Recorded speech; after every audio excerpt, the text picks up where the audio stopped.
At the turn of the millennium, Eminem was simultaneously one of the biggest and most controversial artists in music, garnering a massive following in rap circles and beyond for his crass, vulgar sense of humor and sublime lyrical skills. It didn't take him long to completely redefine what it meant to be a white rapper. But by his second album, Eminem's role as a Dennis the Menace-type figure in music would become a double-edged sword, as he'd face relentless criticism for his lyrical content. Slim Shady's penchant for provocation infamously led to him saying a lot of things that would get most artists today cancelled. His frequent use of homophobic slurs, for instance, would lead to protests against him by GLAAD, the Gay and Lesbian Alliance against Defamation. While his discography over time would see him alternate between making excellent rap music and making absolute garbage, the year 2000 saw Eminem make arguably the crown jewel of his singles discography. Stan.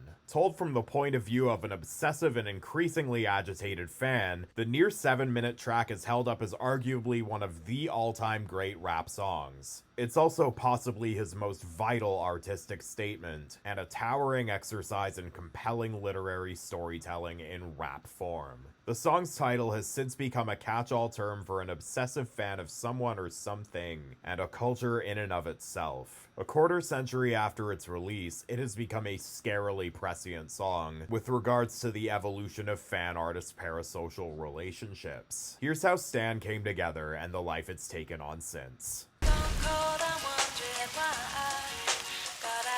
Stan was written as part of a 2-month creative binge Eminem went on while making his sophomore album, the Marshall Mathers LP. A self-described studio rat, M would spend as many as 20 hours a day in the lab trying to finish the album. But counter to his usual creative process, where songs would gradually develop as he was writing, Stan had all its ideas conceptualized beforehand. Although the example of Stan the character is fictional, the song is inspired by Eminem having received some weird fan mail as his fame had grown. Some have compared the song's structure and storytelling to Malcolm McLaren's 1984 song Fans, which also describes the crazed musings of an obsessive fan and is told from that fan's perspective. I am one of your biggest fans.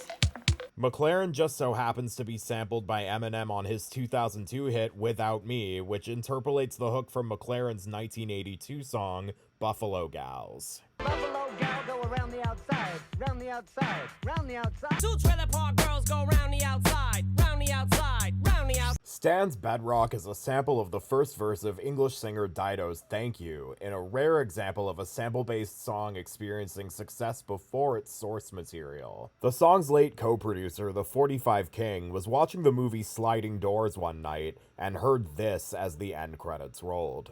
My tea's gone cold, I'm wondering why.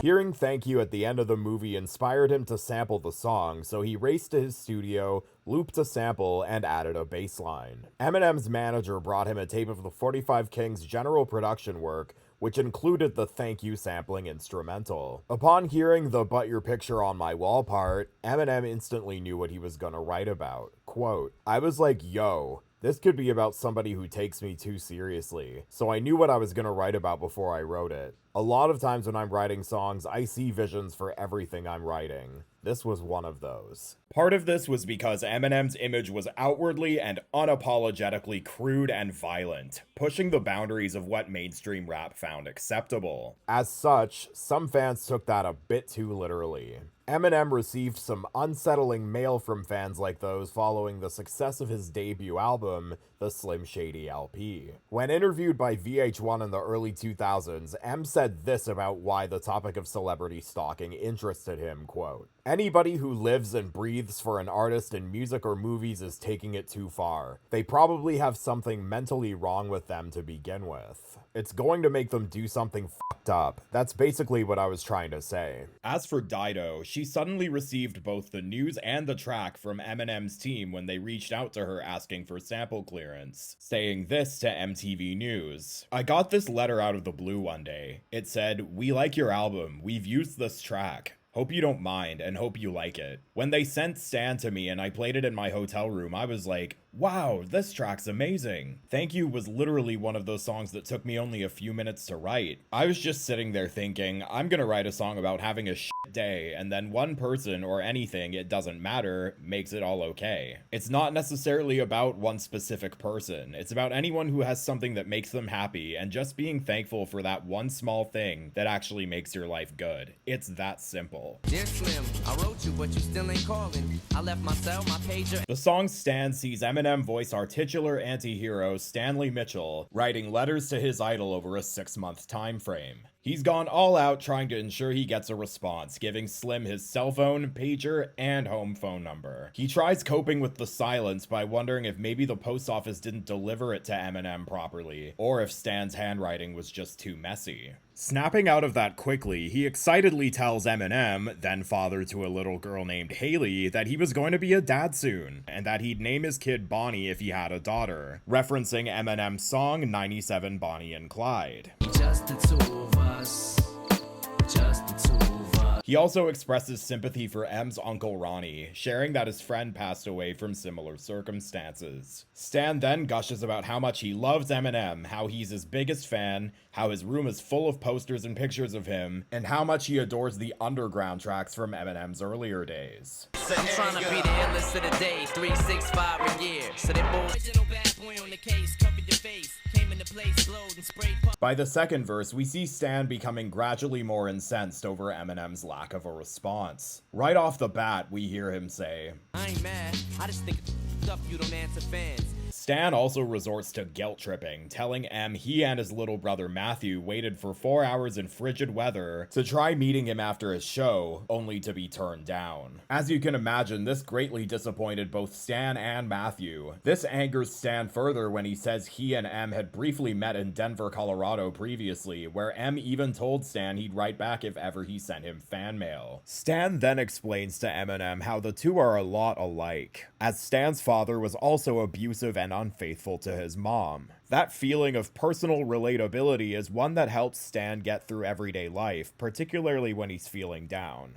Stan even brags to M about having a chest tattoo with his name on it. Clearly, Stan's obsession with Eminem is an increasingly unhealthy one. This quickly manifests in some especially disturbing ways, telling Eminem about his habit of self-injury in tribute to his lyrics. Why? Because he thinks everything Slim says is real and honest, that neither his girlfriend nor anyone else in the world knows him the way he does, that M should literally call Stan on the phone, and most memorably, that they should be together, right after threatening to stop being his fan if he doesn't give him that phone call. It's already an intense and chilling listen, but that hits a fever pitch during verse 3. Here we see the culmination of Stan's mania, obsessiveness, and frustration with the lack of response to his fan mail, and records an angry message to Eminem right as he drives his car off a bridge. All while his pregnant girlfriend is tied up in the trunk, and while he's drunk and drowsy from prescription drugs. He also references a lyric from My Name Is that he took far too literally. I just drank a fifth of vodka. Dare me to drive? Hey Slim, I drank a fifth of vodka. You dare me to drive? Before comparing himself to the person Phil Collins wouldn't rescue from drowning in the Air Tonight. That lyric is based on a debunked story claiming Collins saw a man watch another man drown without helping him up, after which Collins invited the man to hear it live at one of his shows. As he's driving off the bridge, Stan suddenly remembers a critical element of this entire situation. He can't actually send anything to Eminem if his car is underwater. The third verse actually had to be re-recorded after the sound engineer accidentally taped over the first take. One Eminem still thinks is much better than the one everyone would hear. This is because that sound engineer was smoking weed during the recording session and deleted that take by accident in a moment of, shall we say, clouded judgment. Says Eminem himself, quote, "Everything was cool and I had gotten all the way to the last 3 lines, and I screwed up, so all he had to do was punch in my vocals at the end so I could redo that line and the verse was finished. Back then, we were recording on 2-inch tape, so once you record it over something, it's gone forever. So I'm in the booth waiting, and he backs the tape up all the way to the beginning of the verse and punches me in. I realize he's in the wrong spot and I can't hear any of my vocals, so I start waving my arms and yelling in the mic to try to get his attention. He doesn't notice, so I run into the control room through a cloud of smoke and yell, "Yo, I wanted to keep those vocals." He just looked at me and said, "My bad, man. You want to hit this?" The first half of the verse was gone. I re-recorded it, but you should have heard the original take. That shit was way better. Oh well. The fourth and final verse comes from Eminem himself, writing to Stan thanking him for his support, but also urging him to get counseling and not to take his lyrics so seriously, despite appreciating his fandom. He frames his response as an attempt to help Stan before suddenly realizing he'd just seen his tragic story on the news. Damn. Stanley!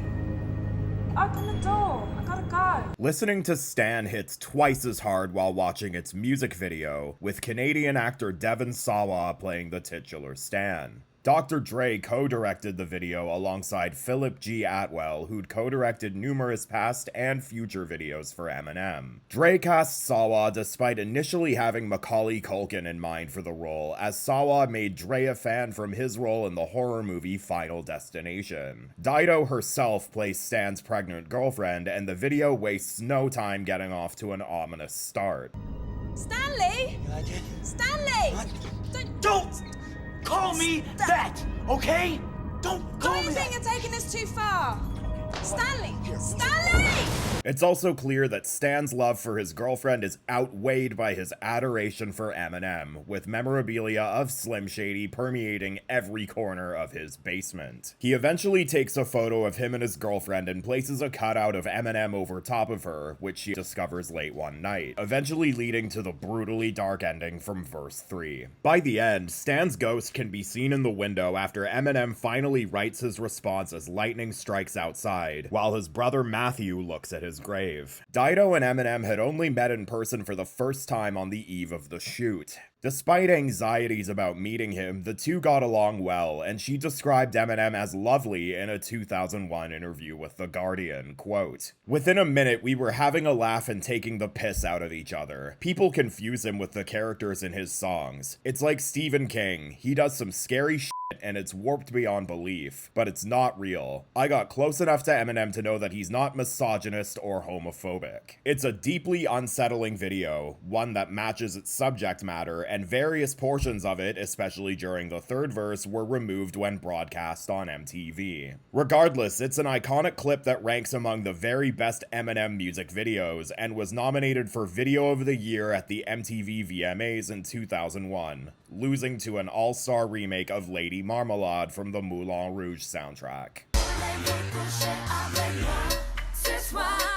Shockingly, the video for Stan was shut out in general at that year's ceremony despite being nominated in 4 other categories, including Best Male Video and Best Rap Video, as well as Best Direction and Best Cinematography, both of which Stan lost to a dancing Christopher Walken in Fatboy Slim's Weapon of Choice video.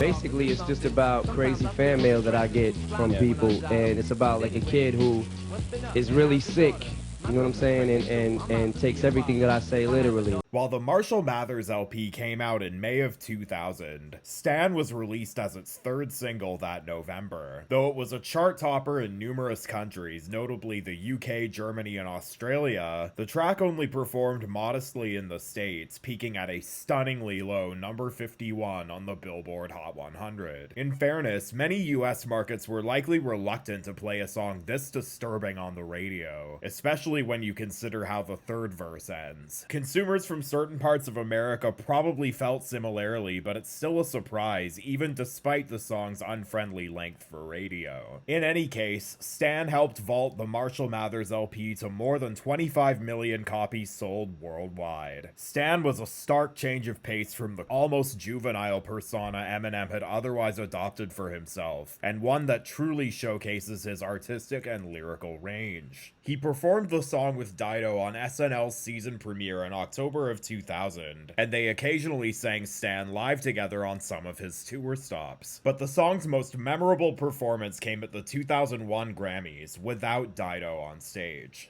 While facing intense backlash and protests from GLAAD, Eminem responded by having Elton John, an openly gay man, sing the chorus of Stan with him at that year's ceremony, before the two men hugged it out at the song's end. The performance was released commercially, but not before leaking on Napster and triggering a lawsuit from the Recording Academy. Elton John, who has always been a champion of newer artists and performed years earlier with Guns N' Roses following homophobia accusations against Axl Rose, has come to Shady's defense even years after the fact, and despite facing criticism from GLAAD himself simply for performing with Eminem.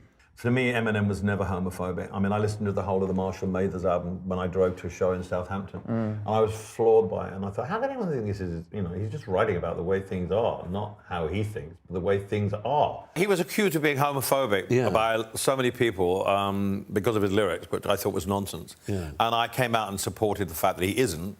I'll fight for anyone who is misunderstood and misrepresented by the idiots out there. But let's talk about stan culture. It's a phenomenon in which fans overly and intensely try to show support for their favorite celebrity, typically online. A portmanteau of stalker and fan, the word stan was added to the Oxford English Dictionary in 2017 as both a noun and a verb. The dictionary defines it as an overzealous or obsessive fan of a particular celebrity, with its origins tracing back to the song's year of release, 2000. But we'd hear Nas use it as a noun the following year on his legendary Jay-Z diss track, Ether. You a fan, a phony, a fake, a stan. The word stan has gradually morphed into an entire culture of its own, glorifying celebrity fandom. And the impact of that culture has become a common topic for peer-reviewed sociological and psychological research as well. Fast forward to now, and Eminem himself has been tapped to co-produce a documentary about stan culture. At this point, it's hard to argue that this phenomenon hasn't done more harm than good for popular music, especially when social media is such a huge part of the equation. On the one hand, a mutual obsession with a certain public figure can create a sense of unity among different fan bases, to the point where those fan bases give themselves a collective nickname honoring their favorite artists to further solidify that camaraderie. That kind of fandom also mobilizes these stans to push their faves to the top of the charts by streaming their songs constantly, or by voting for them all day when awards season comes around. But on the other, it's led to the normalization of some shocking behavior by fans in the name of those artists. Swifties, for example, once doxed Pitchfork writer Jill Mapes and threatened to set fire to her home after giving Taylor Swift's 2020 album Folklore an 8 out of 10. An 8! Similarly, Nicki Minaj stans, aka Barbs, hurled threats at journalist Juana Thompson following a critical review of Nicki's music, with Nicki herself chewing Thompson out in her DMs, leading to Thompson being fired from her PR job for nothing more than a difference in music taste. Coordinated fan abuse against critics can also come when the artist makes a public spectacle about how much they disliked that review of their work, or when artists whine about critics and then the critics clap right back at them. The concept of celebrity worship gets challenged further as more and more celebrities are outed as less than perfect people, reminding us that we tend to project our own morals and values onto the public figures we lionize, when really we don't know them personally and they don't even know we exist. Especially when so many people who call themselves stans are from younger demographics and are therefore highly impressionable, falling down that rabbit hole can be a slippery slope. More recently, we've seen Chappell Roan set off widespread conversations about fan-artist relationships and the boundaries artists set with their fans. Chappell in particular has been vocal about fans who've been overstepping her boundaries as well as those of her family members. If you saw a random woman on the street, would you yell at her from the car window? Would you harass her in public? Would you go up to a random lady and say, "Can I get a photo with you?" And she's like, "No, what the f?" And then you get mad at this random lady? Would you be offended if she says no to your time because she has her own time? Would you stalk her family? Would you follow her around? I don't care that abuse and harassment, stalking, whatever, is a normal thing to do to people who are famous or a little famous, whatever. I don't care that it's normal. I don't care that this crazy type of behavior comes along with the job, the career field I've chosen. That does not make it okay. That doesn't make it normal. It doesn't mean I want it, doesn't mean that I like it. Soon after that went viral on TikTok, fellow musician Mitski sent Roan this warning in an email. "I just wanted to humbly welcome you to the exclusive club in the world. The club where strangers think you belong to them and they find and harass your family members. Developing a strong emotional attachment to a public figure can create the illusion of companionship and can make some feel almost entitled to have a real-world relationship with that celebrity. Perhaps this was accelerated thanks to the pandemic, where parasocial relationships were all we could have even with the people we actually knew. Hell, it was literally during the early days of COVID that Eminem himself had to deal with a fan breaking and entering trying to meet him. That man later tried breaking into M's home again and has since been sentenced to up to 30 years in prison. Looking up to a person as a role model isn't inherently a bad thing. Oftentimes we get attached to celebrities not only because they're so visible, but because we see parts of ourselves in them or parts of the version of ourselves we aspire to become. In many cases, stan armies and fandoms of different pop stars have created a genuine sense of community among people, helping them create lasting bonds with their fellow fans over their shared admiration for their fave. But when that parasocial attachment gets taken to unhealthy extremes, death threats, stalking, breaking and entering, obtaining a celebrity's personal info, even breaking your own leg because your fave broke theirs, it goes without saying that it becomes incredibly dangerous. Some fans will break the law if it means getting closer to their fave, and artists would frankly do well to call out problematic fan behavior more often. Stan was and is a prescient warning for that, even though it was made and released during the internet's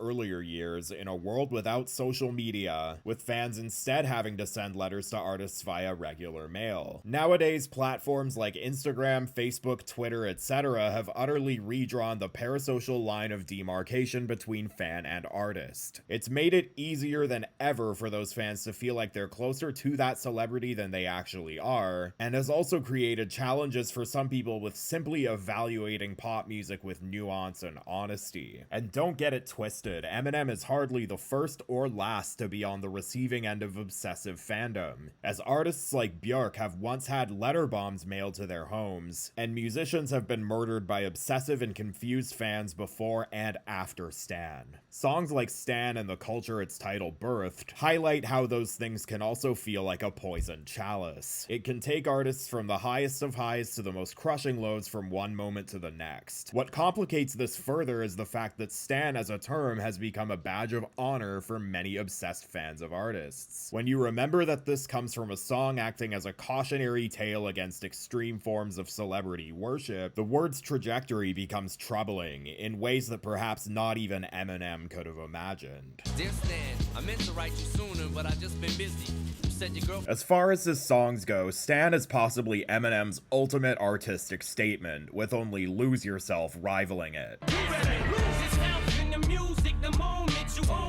Even upon its release, Entertainment Weekly called Stan, quote, the most moving song about star worship ever recorded. It's noticeably darker and more serious than a lot of his other tracks, but it's among the most enduring ones of his illustrious career. Putting himself in the shoes of his most obsessive fan was a creative masterstroke for Slim Shady, proving he was far more than the gleefully offensive and immoral persona people had known him to be. The song showcases the dangers of celebrity worship and how it can quickly spiral into something more sinister, something the world hasn't really learned from since. There's a reason the song is classified as horrorcore after all. M would release a sequel to Stan on the Marshall Mathers LP2 in 2013, where he gets kidnapped by Stan's little brother Matthew on the album's first song, Bad Guy. You left our family in shambles. You expect me to just get over him? But Stan also launched a successful career for Dido. Her debut album, No Angel, first released in June 1999, took until early 2001 to grow legs commercially. The use of Thank You in Stan was the catalyst for No Angel going quadruple platinum in America by July of that year. In fact, she'd become a commodity in the States before her own country, as she didn't even play her first UK shows until 2001 after Stan's release. Off the back of Stan sampling it, Thank You became a huge single on its own. The song peaked at number 3 on the Billboard Hot 100 100, 48 spots above Stan. Ultimately, it's a song that proved how skilled Eminem could be at telling raw, mature stories, and also remains one of the ultimate cautionary tales against obsessive fandom and taking artists too literally, one that would become darkly prophetic in the years that followed.